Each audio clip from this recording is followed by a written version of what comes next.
എനിക്ക് സത്യം പറഞ്ഞാൽ എനിക്ക് ഇതിന്റെ അകത്തൊരു അഭിപ്രായം പറയണമെന്നോ ഇതിനെപ്പറ്റി കൂടുതൽ സംസാരങ്ങൾ ഉണ്ടാവണമെന്നൊന്നും ആഗ്രഹിച്ചില്ല. പക്ഷെ ഇന്നലെ ഉണ്ടാവുന്ന ഒരു ഹെയ്റ്റ് ക്യാമ്പയിനും അത് കാരണം അദ്ദേഹത്തിന് ഉണ്ടാവാൻ സാധ്യതയുള്ള അല്ലെങ്കിൽ അദ്ദേഹം ഇപ്പം ഫേസ് ചെയ്തുകൊണ്ടിരിക്കുന്ന പ്രശ്നങ്ങൾ ഞാൻ കാണുന്നത് കൊണ്ടാണ് ഞാനിപ്പോ ഇന്ന് സംസാരിക്കുന്നത്.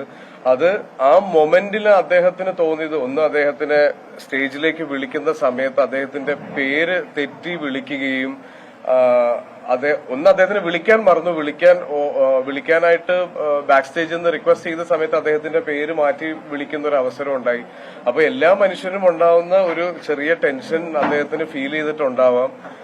ഞാൻ മൊമെന്റോ കൊടുക്കുന്ന സമയത്തും അദ്ദേഹത്തിന് കാലിനൊരു ബുദ്ധിമുട്ടുള്ളത് കൊണ്ട് സ്റ്റേജിലേക്ക് കയറാൻ പറ്റാതിരിക്കുന്നു. അപ്പൊ ഒരുപാട് പ്രശ്നങ്ങളുടെ ഇടയിലായിരുന്നു അദ്ദേഹം ഉണ്ടായിരുന്നത്. അപ്പൊ ആ ഒരു മൊമെന്റിൽ ചിലപ്പം നമ്മളെല്ലാ മനുഷ്യന്മാരും റിയാക്ട് ചെയ്തത് പോലെ തന്നെയാണ് അദ്ദേഹം ചെയ്തത്. പക്ഷെ അത് ക്യാമറ ആംഗിളിലൂടെ വരുന്ന സമയത്ത് അത് കുറച്ച് എവിഡന്റ് ആയി അത് ഫീൽ ചെയ്തു എന്നാണ് എനിക്ക് തോന്നുന്നത്.